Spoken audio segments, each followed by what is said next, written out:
ఢిల్లీ పార్టీకి అక్కడ బాధ్యులుగా పనిచేస్తున్నారు. ఈ మధ్య కాలంలో ఢిల్లీలో అక్రమంగా ఎన్నికల్లో గెలిచి అక్కడ అధికారం చేపట్టిన ప్రభుత్వం చేసిన వాగ్దానాలు చేయాలని, అమలుపరచాలని వారేదైతే రకరకాల వాగ్దానాలు ప్రజల్ని మభ్యపెట్టి చేయడం జరిగింది, వాటన్నిటిని అమలు చేయాలని చెప్పి ప్రతిరోజు తన గళ విప్పుతున్న సౌరవ్ భరద్వాజ్ని ఎలాగైనా అడ్డుకోవాలని ఆయన మీద ఈడీ దాడులు చేయడం జరిగింది. వారు చెప్పిన అభియోగం, ఈడీ దాడులు చేసే అభియోగం ఏంటంటే ఈయన గతంలో హెల్త్ మినిస్టర్గా పనిచేశారని, ఆ టైంలో చాలా అవకతవకలు జరిగాయి.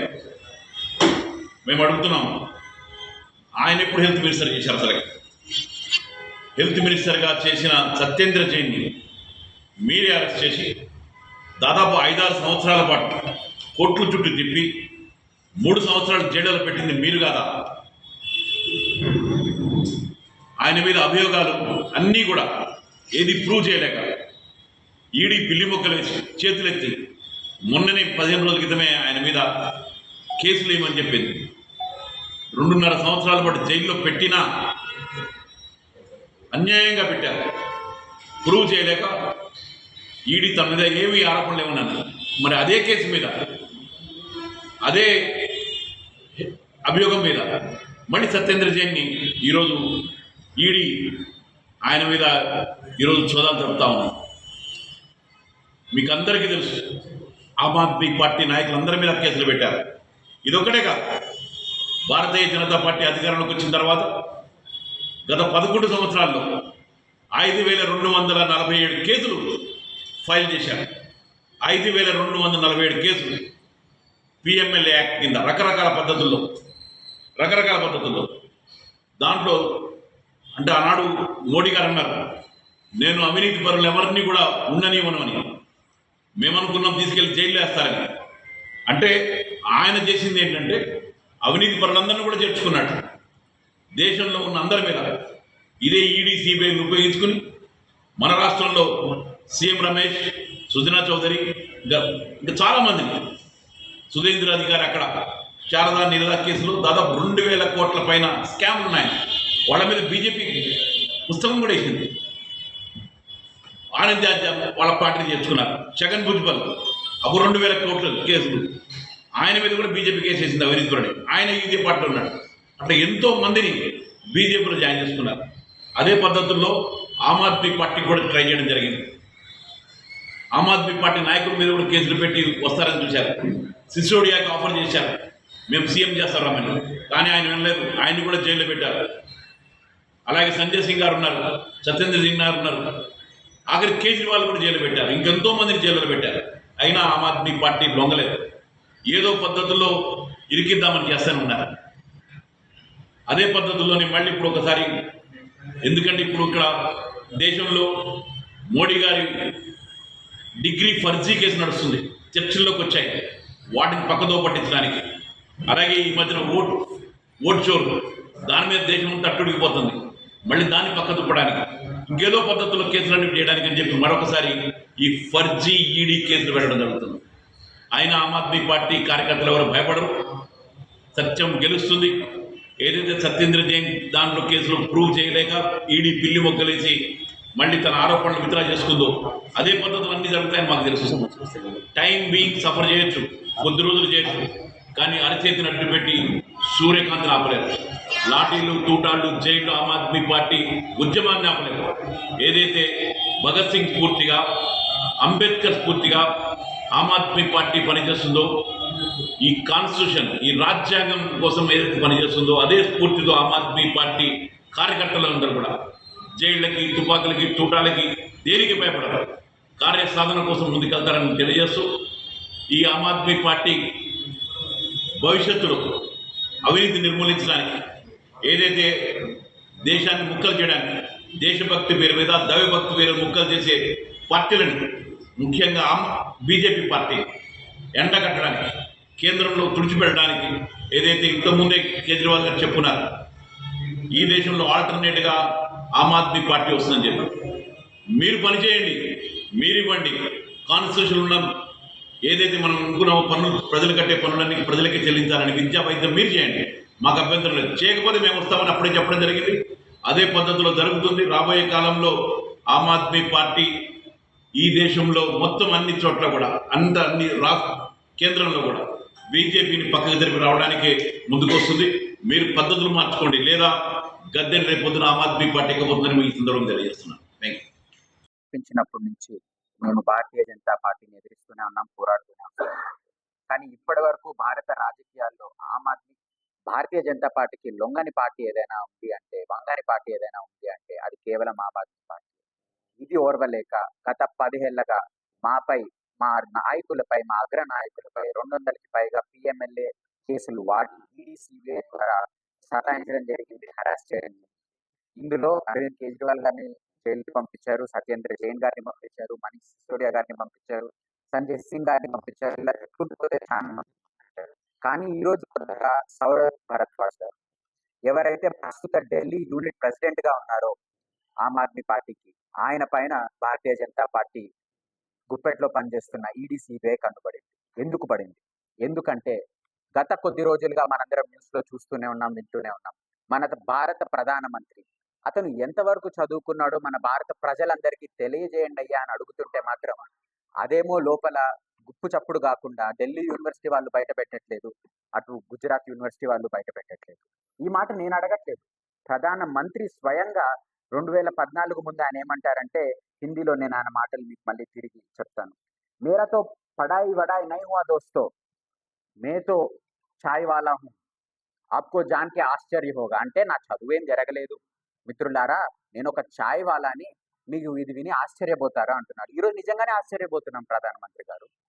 మీ డిగ్రీ ఏది చూపించట్లేదు కాబట్టి ఆశ్చర్యపోతున్నాం. ఒక చదువుకోని వ్యక్తి ఇంత పెద్ద దేశానికి, ఇంత శక్తివంతమైన దేశానికి ప్రధానమంత్రిగా ఉంటే, చదువుకోని వ్యక్తి చేతుల్లో ఈ దేశం ఏమైపోతుందని బాధపడుతున్నాం మేము ఈరోజు. ఒక చదువుకోని వ్యక్తి ఉండడం వల్లనే మీరు డిమానిటైజేషన్ చేశారు. మీకు చదువు రాదు కాబట్టి మీరు ఫార్ములాస్ అని తీసుకొచ్చారు, దాన్ని మళ్ళీ వాపస్ తీసుకున్నారు. మీకు చదువు రాదు కాబట్టి మీరు కోవిడ్ని ఆపలేకపోయారు, దాన్ని మళ్ళీ మన భారతదేశ ప్రజలందరూ చాలా మంది ప్రాణాలు కోల్పోయారు.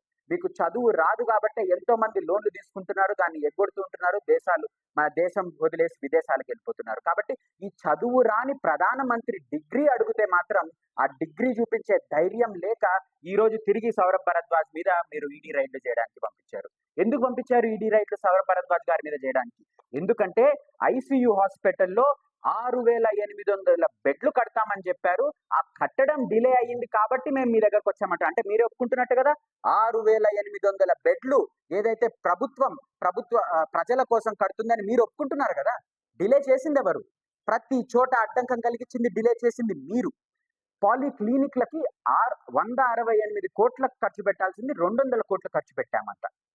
అన్ని రోజులు మీరు డిలే చేయడం వల్ల ఎస్కలేషన్ కాస్ట్ జరిగి ఉంటే దాన్ని మీరు తీసుకొని మళ్ళీ ఈడీ సిబిఐని పంపించి మమ్మల్ని హెరాస్ చేయడం. కాబట్టి ఈ రోజు మేము చెప్పదలుచుకుంటుంది ఒకటే, భారత ప్రధానమంత్రి ఫస్ట్ తన డిగ్రీని బయట పెట్టాలి. ఢిల్లీ యూనివర్సిటీ అలాగే గుజరాత్ యూనివర్సిటీ వాళ్ళు బయట పెట్టాలి. మీరు ఎన్ని కేసులు వేసుకుంటూ పోయినా, ఎంతమందికి జైలు పంపించినా ఆమ్ ఆద్మీ పార్టీ మాత్రం మీకు ఎప్పుడు లొంగదని మాత్రం మీకు తెలియజేస్తున్నాం. Thank you. నమస్కారం. ఈరోజు మళ్ళీ బీజేపీ, అమిత్ షా, మోడీ వీళ్ళందరూ కూడా కలిసి ఢిల్లీ అధ్యక్షుడికి వీళ్ళ సొంత పార్టీలైన ఈడీలను, సిబిఐలను పంపించడానికి మళ్ళీ ప్రయత్నించిన విషయం మనందరికీ కూడా తెలుసు. అయ్యా మోడీ గారు సత్యేందర్ జైన్ గారిని ఇబ్బందులకు గురి చేసి 3 సంవత్సరాలు జైల్లో పెట్టి నీ సిబిఐకి, ఈడీకి ఏం దొరికినాయని ఆమ్ ఆద్మీ పార్టీ ప్రశ్నిస్తుంది. ఈరోజు మళ్ళీ నీ ఫేక్ డిగ్రీ, నీ దొంగ సర్టిఫికెట్ల విషయాలు ఈరోజు దేశవ్యాప్తంగా, రాష్ట్ర వ్యాప్తంగా చర్చ జరుగుతుందనే విషయంలో మళ్ళీ మా నాయకుడి పైన ఈడీ సిబిఐని పంపించడానికి మళ్ళీ ప్రయత్నం చేస్తున్నారు. అంటే ఈరోజు నీకు ధీటుగా, ఈరోజు మోదీకి, అమిత్ షాకి ధీటుగా ఉన్నది ఓన్లీ ఆమ్ ఆద్మీ పార్టీ అనేది మీరే చెప్పుకుంటున్నారు. ఎందుకోసం అంటే దేశ ప్రధాని అయిన నువ్వు నీ యొక్క సర్టిఫికెట్ల పైన బయటకు వస్తే ఆమ్ ఆద్మీ పార్టీ పైన వేయడం వల్ల నీ యొక్క ఏదైతే సర్టిఫికెట్ల ఇష్యూ ఉందో అది కనుమరుగవుతుందని ఇమీడియట్ గా ఒక ఆలోచన పోని ఈరోజు సౌరభ్ భరద్వాజ్ గారి పైన మళ్ళీ ఒక ఆరోపణ కేసు పెట్టడానికి ప్రయత్నిస్తారు. అమిత్ షాకి మోదీకి ఒకటే చెప్తున్నాం, 2000 నుంచి 5,000 కోట్లు 10,000 కోట్ల తిన్నోని నువ్వేం చేయలేకపోతున్నావు. 200 టోపీలు ఇంట్లో ఉంటే వాళ్ళని అరెస్ట్ చేసి జైల్లో పెడుతున్నావు. ఇది ఎక్కడి న్యాయం? ఈ దేశంలో ఎడ్యుకేషన్, హెల్త్ వాటిపైన పనిచేస్తున్న పార్టీ ఆమ్ ఆద్మీ పార్టీ. ఢిల్లీలో ఈ పార్టీకి అధికారం వచ్చినప్పటి నుంచి ఏవైతే మహిళలకే కావచ్చు, విద్యార్థులకే కావచ్చు, యువకులకే కావచ్చు, అక్కడున్న ఢిల్లీ ప్రజలకు సేవ చేస్తా అని చెప్పిన మీరు ఈ రోజు సేవ చేయకపోతే మా సౌరవ్ భరద్వాజ్ గారు అటు అసెంబ్లీలో కావచ్చు, ఇటు ఆ రాష్ట్ర వ్యాప్తంగా ఢిల్లీలో తిరుగుతూ గల్లీ గల్లీ తిరుగుతూ వానొచ్చినా వరదొచ్చినా అక్కడుండే సమస్యల పైన ఈ రోజు మాట్లాడుతుండు. కాబట్టే మళ్ళీ సౌరభ్ భరద్వాజ్ లాంటి ఒక గొప్ప వ్యక్తి పైన ఈడీల రూపంలో, సిబిఐ రూపంలో మీ యొక్క వింగ్స్ ని మళ్ళీ పంపించి భయపెట్టడానికి ప్రయత్నిస్తున్నాం. మీరు ఎన్ని ప్రయత్నాలు చేసినా అమిత్ షా కావచ్చు, అదాని కావచ్చు, అంబానీ కావచ్చు, ఈ దేశంలో బీజేపీకి సపోర్ట్ చేస్తున్న ఎంతమంది, ఎన్ని వేల మంది వచ్చినా కూడా ఆమ్ ఆద్మీ పార్టీ కార్యకర్తకున్న టోపీ కూడా మీరు తీయలేరు. ఆ ఇంట్లో ₹1 దొరకదని ఆమ్ ఆద్మీ పార్టీ తెలంగాణ శాఖ స్పష్టంగా తెలియజేస్తుంది. ఖబర్దార్ రాజకీయ నాయకులారా, ఎవరైనా కావచ్చు, ఈరోజు అనవసరమైన కేసులు పెట్టడం వల్ల వారి యొక్క జీవనంలో చాలా ఉన్నతమైన టైంని కోల్పోతున్నారు. దాని తర్వాత కోర్టులు, ఈ సిబిఐలు, ఈడీలు ఎటువంటి ఆరోపణలు చేసినాయో అవి నిరూపించలేకపోవడం వల్ల మళ్ళీ అది కేసులు కొట్టేసి వీళ్ళు ఏం లేదు నిజాయితీ పడడం చెప్తున్నారు. మరి వారి యొక్క 3 సంవత్సరాల పరిమితి, ఆ 3 సంవత్సరాల కుటుంబ పరిస్థితి ఏం కావాలి? సో కాబట్టి ఈ దేశంలో అమిత్ షా, మోడీ కాలం చెల్లింది, అయిపోయింది. మీకు రానున్న రోజుల్లో మీ నాయకత్వాన్ని కావచ్చు, బీజేపీ పార్టీనే కావచ్చు, ఈ దేశంలో ఎవరు నమ్మే పరిస్థితి లేరు. కాబట్టి మీ ఆటలు ఇంకో కొద్ది రోజులే సాగుతాయి. తప్పకుండా ఆమ్ ఆద్మీ పార్టీ దేశవ్యాప్తంగా బలోపేతం అవుతుందని చెప్పుకుంటున్నాం. ఎందుకోసం అంటే మీరు ఇంకే పార్టీలు దొరకట్లేదు, ఓన్లీ ఆప్ అనే పార్టీనే ముందుకు తీసుకోవడానికి ప్రయత్నిస్తారు. కాబట్టి తప్పకుండా ఆల్టర్నేటివ్ పాలిటిక్స్ లో రేపు దేశంలో ఆమ్ ఆద్మీ పార్టీయే ముందు వరుసలో నిలబడుతుందని ఈ సందర్భంగా తెలియజేస్తున్నాం. ఈరోజు సౌరవ్ భరద్వాజ్ వాళ్ళ ఇంటి మీద వచ్చేసి ఈడీ, సిబిఐలు సోదాలు చేస్తున్నారు. ఎందుకంటే తను ఢిల్లీ రాష్ట్ర అధ్యక్షుడిగా ఉన్నాడు. మన సీఎం తను అక్కడ ఢిల్లీలో చేసే అన్యాయాలను, అక్రమాలను ఢిల్లీ ప్రజలకు కండ్లకు కట్టినట్టు చూపెడుతున్నాడు అన్ని విధాలుగా. ఆమ్ ఆద్మీ పార్టీ అక్కడ ఉన్నప్పుడు ప్రజలకు ఎలాంటి సేవ చేశారు, విద్య, వైద్యం కానీ, బస్సు కానీ, కరెంట్ కానీ ప్రతి ఒక్కటి ఎలా ఇచ్చారు, ఇప్పుడు ఎలా వీళ్ళు చేస్తున్నారు బీజేపీ ప్రభుత్వము అని చెప్పేసి ప్రతి ఒక్కరు కళ్ళగట్టిన చేస్తుంది. ఆ కుట్రతోనే ఇప్పుడు వచ్చేసి తన మీద సత్యేంద్ర జయంత్ గారు వచ్చేసి ఆరోగ్య శాఖ మంత్రిగా ఉన్నప్పుడు ఆ కేసులో తనను ఇరికించి 3 సంవత్సరాలు జైల్లో వేసేసారు. మొత్తం ఆయన జీవితాన్ని, 5 సంవత్సరాల రాజకీయ జీవితాన్ని నాశనం చేశారు. అయినా కూడా మీరు 3 సంవత్సరాలలో ఈడీ, సిబిఐకి ఒక్క ఏదైనా ప్రూఫ్ దొరికిందా అంటే దొరకలేదు. దగ్గర 15 రోజుల కిందనే తన మీద ఎలాంటి కేసు లేదు, ఎలాంటి ఆధారాలు దొరకలేదని చెప్పేసి కేసుని కొట్టివేయడం జరిగింది. అది దేశ ప్రజలందరికీ తెలుసు. అయినా ఇప్పటికీ మీకు సిగ్గు లేకుండా ఈ మోడీ గారు చదువుకోకుండా డిగ్రీ చూపించడానికి చేతగాక ఛాయ్ అమ్ముకున్నాడు. ఏం చేస్తాడు? ఇలానే చేస్తాడు. ఎంతసేపు ఎవరైతే కరెక్ట్ గా ఉంటారో ఆమ్ ఆద్మీ పార్టీ దేశంలో ఏం చేసిందని అందరికి తెలుసు. తనకి ఎగెనిస్ట్ పార్టీ అంటే ఆమ్ ఆద్మీ పార్టీ. అందుకని చెప్పేసి తన డిగ్రీ సర్టిఫికెట్ చూపెట్టబడుతుంది. దేశంలో ఇప్పుడు ఆన్లైన్ లో కానీ ఏదైనా సోషల్ మీడియాలో కానీ చక్కర్లు కొడుతుంది డిగ్రీ సర్టిఫికెట్ చూపించాలని. దాన్ని వచ్చేసి పక్కదోవ పట్టించాలి అని చెప్పేసి ఇప్పుడు ఆమ్ ఆద్మీ పార్టీ మీద లేనిపోని కేసులు పెట్టుకుంటూ మళ్ళీ ఈడీ, సిబిఐ పంపిస్తున్నారు. మీకు సిగ్గుండాల. ఎప్పుడు కానీ దేశం వచ్చేసి పాకిస్తాన్ మన దేశాన్ని ఆక్రమించింది. దేశంలో ఉన్న సొత్తులనంతా వచ్చేసి ప్రతి ఒక్కరు లోన్స్ తీసుకొని వచ్చేసి పారిపోతున్నారు. వాళ్ళని పట్టుకోవడానికి చేత కాదు మీకు. అదే విధంగా మొన్న పాకిస్తాన్ వచ్చేసి వాళ్ళు వచ్చి మన మీద దాడి చేస్తే అదే టైంలో ఇందిరాగాంధీ గారు ఏం చేశారు? పాకిస్తాన్ ని ఉచ్చబోయించింది. మీరేం చేశారు? వాళ్ళ కాళ్ళను ఊళ్ళు దాటుతున్నారు. దేనికంటే అదానికి తొత్తుగా ఉన్నావు. అదాని నెంబర్ 1 గా తీసుకోవడానికి అదాని కోసం మాత్రమే నువ్వు ప్రయత్నిస్తున్నావు. సిగ్గుంటే నువ్వు ఇంకొకసారి ఇలాంటి పని ఆమ్ ఆద్మీ పార్టీ ఎప్పటికైనా ముందంజలోనే ఉంటుంది, న్యాయంగానే ఉంటుంది. ఖబర్దార్ మోడీ. ఈరోజు ఆమ్ ఆద్మీ పార్టీ ఢిల్లీ అధ్యక్షుడు సౌరవ్ భరద్వాజ్ గారి ఇంట్లో ఈడీ సోదాలు జరపడం జరిగింది. ఇంతకు ముందు కూడా ఎంతో మంది మా నాయకుల మీద సోదాలు జరపడం జరిగింది. అసలు మీరు అక్కడ అవినీతి అంటూ జరిగితే కదా మీరు ప్రూవ్ చేయగలుగుతారు. అట్లా చేయలేకపోవడం వల్లనే ఇంతవరకు ఎంతమంది నాయకులైతే మనీష్ సిసోడియా గారు కావచ్చు, సత్యేంద్ర జైన్ గారు కావచ్చు, సంజయ్ సింగ్ గారు కావచ్చు, వీళ్ళందరినీ అరెస్ట్ చేసి వాళ్ళ టైంని జైళ్లలో గడిపించడం తప్ప మీరు ఏం సాధించారు? బీజేపీ ప్రభుత్వం కేవలం బీజేపీ ప్రభుత్వం చెప్పినట్టు మాత్రమే, మోడీ గారు చెప్పినట్టు మాత్రమే ఈడీ పనిచేస్తుందా? ఈడీకి కనీసం ఒక్కసారన్నా బుద్ధి పనిచేయట్లేదా? ఏం చేయదలుచుకున్నారు మీరు? ఒకసారి ప్రూఫ్ అవ్వనప్పుడు ఒకరి తర్వాత ఒకరిని జైల్లో పెట్టడం ద్వారా మీరు సాధించేది ఏంటి? దీనివల్ల ప్రజలలో మీ మీద ఇంకా నమ్మకం పోతుంది. మళ్ళీ ఆమ్ ఆద్మీ పార్టీ మీరు చేసే పనుల వలన ఆమ్ ఆద్మీ పార్టీ బలోపేతమవుతుంది. అవినీతి జరగనప్పుడు ఎలాగైనా సరే మళ్ళీ మేము బయటకు వచ్చేది, మళ్ళీ మీకు వ్యతిరేకంగా పోరాటం చేస్తాము. ఈ విషయం మీరు గుర్తుంచుకొని ఇకనైనా ఇలాంటి చెత్త దాడులు అనేది ఆపాలని మేమందరం కోరుకుంటాం. आज दिल्ली में किस तरह से ईडी के जरिए सौरभ भारद्वाज के घर पर रेड करे, ये सारा हिंदुस्तान देख रहा। मोदी जी, आप क्या बताना चाह रहे देश को? देश की आवाम मासूम है। मासूम होने की वजह से एक वक्त अंग्रेजों को मौका दिया। आप ये नहीं जानते अंग्रेजा हम पे रूल करे, मगर यही देश के मासूम लोग किस तरह से अंग्रेजों को मार मार के भगाए थे। आपको ये याद होना चाहिए। आप हिंदुस्तान की आवाम को बेवकूफ समझ रहे, आप जो जो काम कर रहे हैं सब देख रही हिंदुस्तान की आवाम।